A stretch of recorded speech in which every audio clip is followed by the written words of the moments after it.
Freedom talk శ్రోతలకు ప్రత్యేకమైనటువంటి వందనాలు తెలియజేస్తున్నాం. మరి ప్రతిరోజు కూడా దేవుని యొక్క వాక్యాన్ని అందించడానికి ప్రయాసపడుతూ ఉన్నాం. కాబట్టి మమ్మల్ని ఈ యొక్క ఛానల్ ఎంతగానో ఆదరిస్తున్న ప్రేక్షకులందరికీ మరి ఒకసారి ప్రత్యేకమైనటువంటి వందనాలు. ఈ రోజు కూడా మనం ఒక ప్రాముఖ్యమైనటువంటి విషయాన్ని ఆలోచన చేయాలని మనం మీ మధ్యకి రావడం జరిగింది. కాబట్టి ప్రతి ఒక్కరు కూడా మమ్మల్ని ఆదరిస్తున్నందుకు ప్రత్యేకమైన వందనాలు. మరి ఈ యొక్క ఛానల్ ద్వారా ప్రత్యేకమైనటువంటి విలువైనటువంటి సందర్భాలను అలాగే ప్రాముఖ్యమైనటువంటి విషయాలు మనం ఆలోచన చేస్తున్నాం. ఈరోజు కూడా ప్రాముఖ్యమైనటువంటి ఒక అంశాన్ని బట్టి మేము మీ యొక్క ముందుకు రావడం జరిగింది. కాబట్టి దేవుని వాక్యంలో ఉన్నటువంటి సంగతులను మనం పరిపూర్ణంగా తెలుసుకుని దేవుని యందు ఎలా అయితే మనం పరిపూర్ణమైన విశ్వాసులుగా బ్రతకాలో అలాంటి పునాది వేసుకోవడానికి మా యొక్క చిరు ప్రయత్నం. దీన్ని అందరూ కూడా ఆదరించాలని కోరుకుంటూ ఉన్నాం. అందరికీ వందనాలు. ప్రార్థన చేసుకుందాం. మహాగణుడును మహాపరిశుద్ధుడు అయిన మా తండ్రి, మా నాయన, మీ అపారమైన కృపా కనికరాన్ని బట్టి తండ్రి నాయన, మరి టెక్నాలజీని బట్టి నాయన అది మీ పరిచర్యలో వాడడానికి మీరు ఇచ్చిన సదావకాశాన్ని బట్టి కృతజ్ఞతలు తెలియజేయచ్చు నాయన. మరి యొక్క ఛానల్ ద్వారా అనేక మందికి నాయన నీ వాక్యాన్ని వినిపించడానికి ప్రయాసపడుతుండగా ఇదిగో తండ్రి, నీ బిడ్డలైనటువంటి వారికి విలువైనటువంటి మాటలు వినిపింపజేయడానికి నీ యొక్క వాక్యాన్ని ధ్యానం చేయబోచుండగా వినగలిగే మనసును ఆలోచన చేయగలిగే హృదయాలు దయచేయండి. చెప్తున్న నాకు నీ పరిశుద్ధాత్మ సహాయంతో నాయన సమయోచితమైన జ్ఞానంతో ముందుకు నడిపించి మీరే మహిమ ఘనత ప్రభావాలు పొందుకుంటారని మా ప్రభువును రక్షకుడైనటువంటి యేసు క్రీస్తు నామం ద్వారా ఈ ప్రార్థన మనవలని అడిగి వేడుకుంటున్నాము మా తండ్రి, ఆమేన్. ప్రభునందు ప్రియ దేవుని వర్లారా, పరిశుద్ధ గ్రంథాన్ని చదువుతున్నటువంటి మనము అందులో ఉన్న ప్రతి విషయాన్ని కూడా చాలా ప్రాముఖ్యంగా అర్థవంతంగా గ్రహించడం చాలా ప్రాముఖ్యం. ఈరోజు ఒక ప్రాముఖ్యమైనటువంటి అంశాన్ని మనం ఆలోచన చేద్దాం.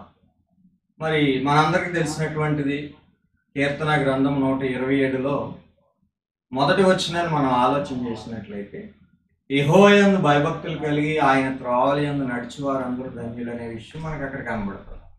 అయితే మనం ఆలోచన చేసినట్లయితే యెహోవా యందు భయభక్తులు కలిగి ఉండడం అంటే ఏంటి అనేది మనం ఆలోచన చేయాలి. అంటే యెహోవా యందు భయభక్తులు కలిగి ఉండడం అంటే మనందరికీ తెలుసు, యెహోవా అంటే దేవుడు అంటే భయం ఎవరికి లేదని అందరికీ ఉంది, అందరం భయపడతామని అనుకుంటాం. కానీ భయం అనే మాటకి ఉన్నటువంటి భావాన్ని మనం ఆలోచన చేయడం చాలా ప్రాముఖ్యం.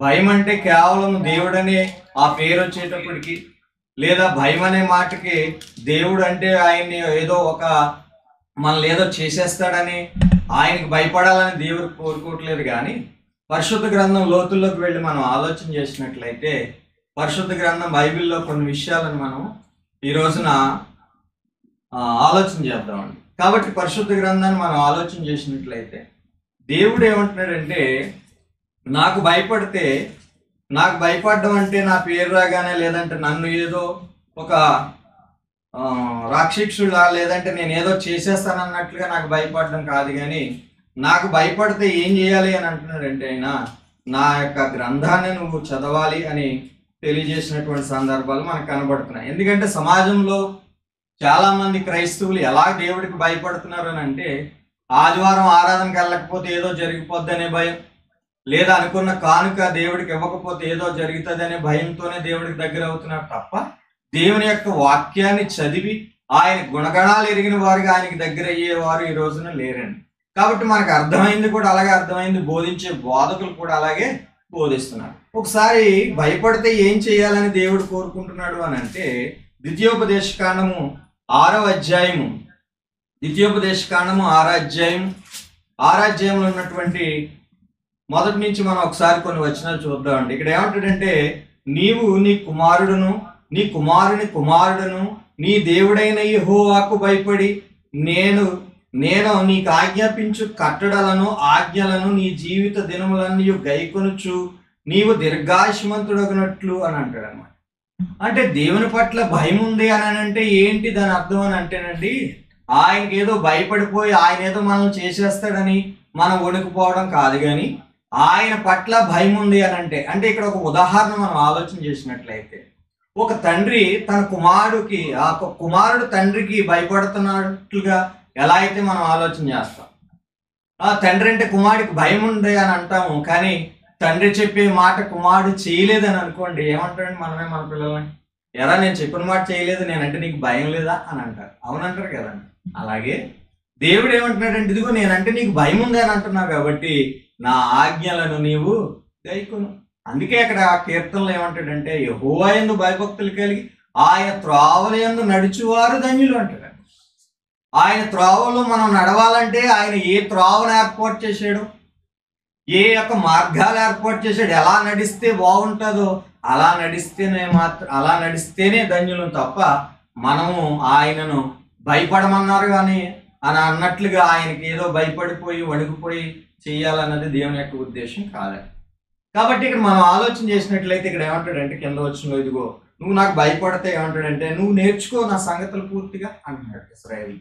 లేదా ఒక ఇంటి యజమానుడు అక్కడ కూడా కుటుంబం గురించి మాట్లాడతాడండి. 28వ కీర్తనలో కుటుంబం అభివృద్ధి చెందాలన్నా, ఓ కుటుంబం ఆశీర్వాదకరంగా ఉండాలన్నా ఏమని అంటాడంటే, నా యందు యెహోవా యందు భయభక్తులు కలిగి ఆయన త్రోవల యందు నడిచేవారు ధన్యులు, వారు నిశ్చయముగా వారి చేతులు కష్టార్జితం అనుభవిస్తారు. కాబట్టి భయం అనే మాటకి అర్థం ఏంటి అని అంటే, ఆయన పేరును బట్టి మనం వణికిపోవడం, లేదంటే ఆదివారం ఆరాధనకి వెళ్ళకపోతే ఏదో అయిపోద్దని. ఆల్రెడీ దేవుడు కూడా అదే అంటున్నాడండి.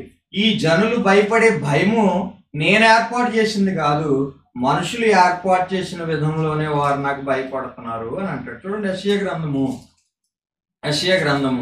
29వ అధ్యాయము. యెషయా గ్రంథం 29వ అధ్యాయము 13వ వచనం అంటాడు, ప్రభువు ఇలా సెలవిచ్చుచున్నాడు, నా ప్రజలు నోటి మాటతో నా యొద్దకు వచ్చిచున్నారు, పెదవులతో నన్ను గణపరుచున్నారు, గాని తమ హృదయము నాకు దూరము చేసుకుని ఉన్నారు. వారు నా ఎడల చూపించు భయభక్తులు మానవుల విధులను బట్టి వారు నేర్చుకుని ఉన్నారు. ఇదండి. అంటే ఏ భయం మనం చూపించగలుగుతున్నాం మనం నమ్మిన దేవుని పట్ల అంటే కేవలం మనుషులు చూపించిన భయం. ఏ భయం అంటే నిజంగా ఈరోజు మనం గుండెల మీద చేసుకొని ఆలోచన చేయండి. ఏంటి, కేవలం మనం అనుకున్న కానుక దేవుడికి ఇవ్వకపోతే ఏదో అయిపోద్ది అనే భయమే కదండి. లేదంటే ఆదివారం ఆరాధనకి వెళ్ళకపోతే, లేదంటే దేవునితో మనం ఉండకపోతే ఆయన ఏదో చేసేస్తాడనే భయం మనల్ని వెంటాడుతుంది తప్ప, ఆయన గుణగణాలు ఎరిగిన వారిగా, ఆయన లేఖనాలు మనం నేర్చుకున్న వారిగా, ఆ లేఖనాల ప్రకారంగా బ్రతకపోతే మనకి శిక్ష ఉంటుంది అనే భయం ఈ రోజున మనలో ఉందా? ఆలోచించి ఏమండి, ఆ మాటలు ఎవరు రాస్తున్నారు తెలుసా? ప్రభునందు ప్రియ దేవుని వల్ల జ్ఞాని అయినటువంటి సొలొమోను గారు. మహాజ్ఞాని అయిన సొలొమోను గారికి ఆయన కట్టడలందు భయం లేదు కాబట్టి చివరి దశలో ఆయన ఏమైపోయాడో తెలుసా? అన్య దేవతల యొక్క కుమార్తెలను చేసుకుని చివరిలో ఏమైపోయాడంటే అండి, ముగింపులో వృద్ధాప్యంలో అన్య దేవతలను పూజించే స్థాయికి వెళ్ళిపోయాడండి ప్రభునందు దేవ. అంటే ఏం కోరుకుంటున్నాడు దేవుడు అని అంటే, ఆయన పట్ల భయం అంటే ఆయన పేరు రాగానే వణుకుపోవడం కాదు, కానీ ఆయన పట్ల భయం అంటే ఆయన యొక్క ఆజ్ఞలు గైకొని ఆయన యందు ఆ ఆజ్ఞల ప్రకారము భయముతో భక్తితో, అయ్యో ఈ పని చేస్తున్నాను దేవుడికి ఇష్టమా కాదా, ఇదిగో ఇలా బ్రతికితే దేవుడికి ఇష్టమా కాదా, ఆయన ఇష్టపడతాడా లేదని గ్రహించుకుని బ్రతకాలనే దేవుడు కోరుకుంటున్నాడు. ఇదండి భయం. ఇంకేమంటాడు మత్తయ్య గారు రాసినటువంటి సువార్త 10వ అధ్యాయంలో ఏమంటాడంటే, ఇదిగో నేనంటే నీకు ఇష్టము, భయం ఉందంటే నాకంటే ఎక్కువగా దేన్ని ప్రేమించొద్దు అంటాడు. ఆలోచించి దేవుడు ఏం చెప్తున్నాడు? ఆయన అంటే మనకు భయం ఉంటుంది, కానీ మనం ఏం చేస్తామంటే దేవుని పక్కన పెడితే అందరినీ ఎక్కువ ప్రేమిస్తాడు. ఆదివారం ఆరాధనకి వెళ్ళే విషయంలో కానీ, ఏమంటే వాక్యం చదివే విషయంలో కానీ, ప్రార్థన చేసే విషయంలో కానీ, మరి ఏ రకంగా దేవుడికి మనం భయపడుతున్నాం ఆలోచించండి. కాబట్టి ఈ రోజున మనం ఆలోచన చేసే అంశం ఏంటంటే, యెహోవా యందు భయము భక్తి కలిగి ఉండడం అంటే ఎలాగా? మానవులు కల్పించిన పద్ధతుల్లోనే ఆయనకు భయపడుతున్నామా, లేదంటే ఆయన కోరుకున్న విధానంలోనే దేవుడికి భయపడుతున్నామా అనే విషయాన్ని మనం ఆలోచన చేస్తున్నాం. భయం అంటే ఏంటంటే దేవుని పట్ల మనకు ఉన్నటువంటి గౌరవపదమైనటువంటి భయం అండి.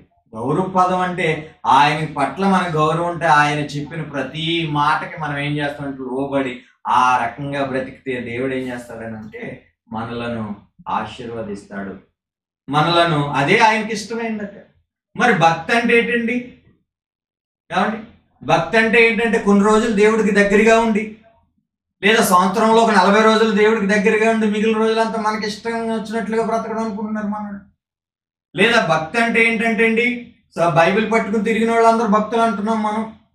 లేదా భక్తి అంటే ఏమనుకుంటున్నాం అంటే అండి, లేదంటే ఇదిగోండి తెల్ల డ్రెస్ వేసుకుంటారు మన క్రైస్తవులు, వైట్ అండ్ వైట్, వాళ్ళని చూసి మనం ఇంకో ఏళ్ళ భక్తులు అని అనుకుంటాం. అంటే కొంతకాలం ఉండి పోయేదేనా భక్తి అంటే? అంటే కాదు కాదు, భక్తి అంటే ఎప్పుడు ప్రారంభమవుతుంది అంటే మనం బాప్తిసం తీసుకున్న తర్వాత, బాప్తిసం తీసుకున్నప్పుడు మొదలవుతుంది. అప్పటి నుండి మనం చనిపోయే అంతవరకు మనం ఆ భక్తిలో ఉంటామండి. ఇది ఎవరికి తెలియట్లేదు. కొంతమంది భక్తులుగా చూపించుకోవడానికి, కొంతమంది ఏమంటారంటే భక్తులు సైలెంట్గా మాట్లాడతారు, కొంతమంది నెమ్మదిగా నడుస్తారు. అమ్మో వీళ్ళు క్రైస్తవ భక్తులు అనుకుంటారు. కాదండి. పరిశుద్ధ గ్రంథం బైబిల్ ఏం చెప్తుందంటే భక్తి గురించి, యాకోబు గారు రాసినటువంటి పత్రికలో, నువ్వు భక్తిలో ఉంటే, భక్తి అనే జీవితాన్ని నువ్వు కొనసాగిస్తే ఎలా ఉండాలి మన లైఫ్ స్టైల్ అని అంటున్నాడంటే, యాకోబు గారు రాసినటువంటి పత్రిక 1వ అధ్యాయం 27వ వచనం మనం ఆలోచన చేసినట్లయితే అక్కడ అంటాడండి, తండ్రి అయిన దేవుని ఎదుట పవిత్రమును నిష్కళంకమునైన భక్తి ఏదనగా దిక్కులేని పిల్లలను, విధవరాండ్లను వారి ఇబ్బందుల్లో పరామర్శించుటయు ఇహలోక మాలిన్యము తన కంటకుండా చూచుకున్నటయే అంటాడు అన్నమాట. అంటే దేవుడికి నచ్చే భక్తి చేయాలండి. మనకి నచ్చినట్టు భక్తి కాదండి. మనకు నచ్చిన భక్తి వేరండి, సమాజంలో పెట్టిన భక్తి వేరండి, ఆ విధులు వేరండి. కానీ దేవుడికి నచ్చే భక్తి ఏంటంటే, మనం భక్తులమైతే మన చుట్టుపక్కల ఉన్నవారు ఎవరు ఆపదలో ఉన్నారో వారికి సహాయం చేయాలి. అదేనంటండి భక్తి.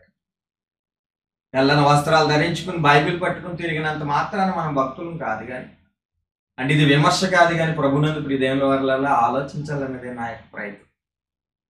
కాబట్టి ఏంటి భక్తి అని అంటే, ఇదిగోండి మన చుట్టుపక్కల అనేక మంది ఉంటారు. మన భక్తిలో ఇంకోండి దేవుడు చేయమన్నాడు కదా, ఇదిగోండి ఆ దిక్కులేని పిల్లలకు ఒక రూపాయి సహాయం ఎప్పుడైనా చేస్తున్నాం. చుట్టుపక్కల ఉన్న వాళ్ళు, లేదంటే రోడ్డు మీద ఉన్న ఎవరికైనా ఎప్పుడైనా మన భక్తిలో ఎప్పుడైనా మనం సహాయం చేయగలుగుతున్నామా? ఆలోచించండి. భక్తి అంటే అదంటండి. భక్తి అంటే తెల్లని వస్త్రాలు ధరించుకోవడం కాదండి. భక్తి అంటే బైబిల్ పట్టుకుని నేను భక్తిమంతుడిని అని అనుకోవడం కాదు. లేదు, సంవత్సరానికి ఒక 40 రోజులు దేవునికి దగ్గరగా ఉంది. భక్తిలో ఉన్న వాళ్ళు ఎలా ఉంటారో తెలుసండి, ఆ 40 రోజులు వాళ్ళకి ఇష్టమైన ఏమి తినరండి. కేవలం 40 రోజులు మాత్రమే. మరి మిగిలిన రోజులు వాళ్ళకి నచ్చినట్లుగా బ్రతకరు. ఆ భక్తిని కాదంటండి దేవుడు కోరుకున్నాడు. ఏ భక్తినో తెలుసా? ఏ భక్తి అంటే ఇదిగోండి ఇక్కడ అంటున్నాడు, ఇదిగో దిక్కులేని పిల్లలను, విధవరాండ్లను, వారి ఇబ్బందుల్లో, వారి ఇరుకుల్లో, వారికి ఏ అవసరమో మన భక్తిలో మనం వాళ్ళకైనా సహాయం చేయగలుగుతున్నామా? ఇది భక్తి అంటే. ఇది భక్తి. ఇంకా మనం ఒక భక్తుని గురించి మనం ఆలోచన చేద్దాం.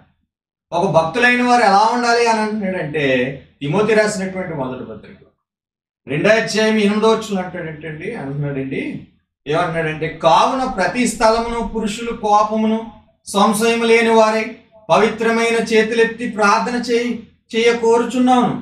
మరియు స్త్రీలు అనుకోయు స్వస్థ బుద్ధి గలవారయ్యుండి తగుమాత్ర వస్త్రముల చేతనే గాని జడలతోనైనను, బంగారంతోనైనను, మృత్యుములతోనైనను, మిగులు వెలుగు గల వస్త్రములతోనైనను అలంకరింపు కనుక.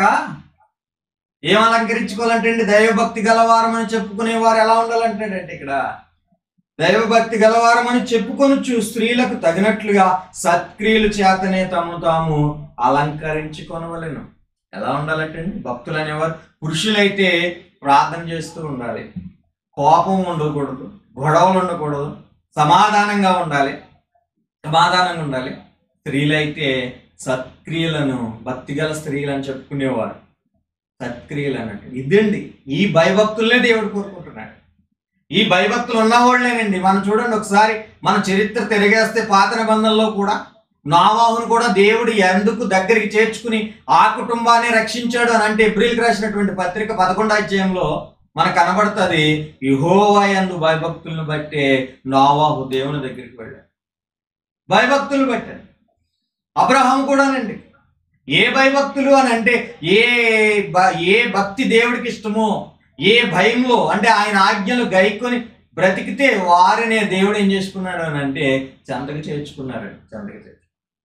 కాబట్టి ఇంకా మనం ఆలోచన చేద్దాం. ఇక్కడ ఏమంటాడంటే, భక్తులైన వారు పురుషులైతే గొడవలకు జోలికి వెళ్ళకూడదు, భక్తిగా ఉండాలి, యథార్థంగా ఉండాలి, పవిత్రమైన చేతులు కలిగిన వారంటే పవిత్రమైన చేతులు ఎత్తి దేవునికి ప్రార్థన చేస్తూ ఉంటారు. స్త్రీలైతే ఏమంటే ఎలా ఉండాలంటున్నారండి? స్త్రీలు జాగ్రత్తగా ఉండాలి.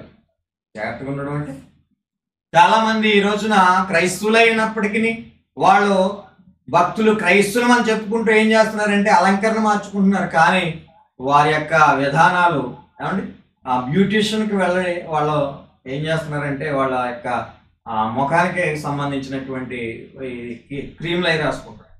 క్రైస్తులైన వారు మరి బైబిల్ ఏం చెప్పింది అని అంటే ఏమని చెప్తుందంటే, ఇదిగో నువ్వు అలంకరించుకోవలసిన కేవలం వస్త్రాలతో కాదు, డబ్బు ఎక్కువ వస్త్రాలు 10,000 పెట్టి కొనుక్కున్నాను చీరంటే అది విలువైంది కాదు, 10,000 పెట్టి కొనుక్కున్నాను. కాబట్టి ఇక్కడ ఏమన్నాడు చూడండి, ఏమన్నాడంటే విలువ గల వస్త్రాలు ధరించుకోవడాన్ని బట్టి కాదటండి, ఏం ధరించుకోవడాన్ని బట్టి మనకు గౌరవం వస్తుంది, ఏం ధరించుకోవాలి అని అంటున్నాడంటే దైవభక్తి గలవారం అని చెప్పుకొంచు, అది దేవుడికి ఇష్టం కాబట్టి అక్కడ అంటాడు సత్క్రియల చేత తాము అలంకరించుకోవాలి.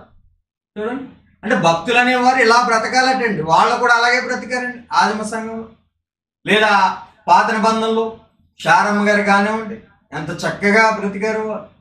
కాబట్టి భయభక్తులు ఉంటేనే మనం ఎంత వాక్యం చదివినా, ప్రతి ఆదివారం దేవుని సన్నిధికి వెళ్ళినా, అనుకున్న కానుకలు ఇచ్చినా, ఎందుకు మనము దేవుని యందు లేదా మన లైఫ్లో సక్సెస్ లేకపోతుందని అంటే, ఎందుకంటే మనం తీసుకున్న కీర్తన గ్రంథం 120 ఏళ్ళు అంటాడు, అక్కడ కుటుంబం అభివృద్ధి చెందాలి అని అంటే అన్ని విధాలుగా ఎలా ఉండాలి అని అంటున్నాడంటే యెహోవా యందు భయభక్తులు కలిగి ఆయన త్రోవలో నడిస్తే. కాబట్టి ప్రభునందు ప్రియమైన వారు, ప్రియ క్రైస్తవ జనాంగమా, ఈ రోజున మనం ఆలోచన చేయవలసింది ఏంటంటే, మనం చేసే భక్తి లేదా దేవుని పట్ల మనకున్నటువంటి భయము అది దేవునికి ఇష్టమేనా ఆలోచన చేయాలి. అది దేవునికి ఇష్టానుసారమైనటువంటి భక్తిలో మనం కొనసాగుతున్నామా? ఒక భక్తుని మనం చూద్దామండి.